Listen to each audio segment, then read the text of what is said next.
Hey guys, Kalam here. In today's video, I'm going to show you how to create WhatsApp community group. This is 2025 new method. So if you can watch full video, just click on open your WhatsApp business account. Now click on three mark. Then again click on new group. Again you need to select people for creating those here. So example purpose I create this one. Then you need to select group name through the point.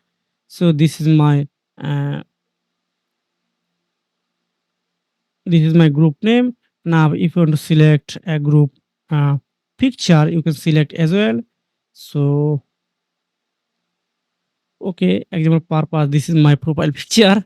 This is only for example purpose. Now click invite by a link or QR code. Already approve everything. Now click on right mark. Now white, wow, my group are created.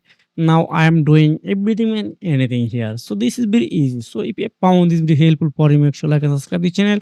See you again, take care, goodbye.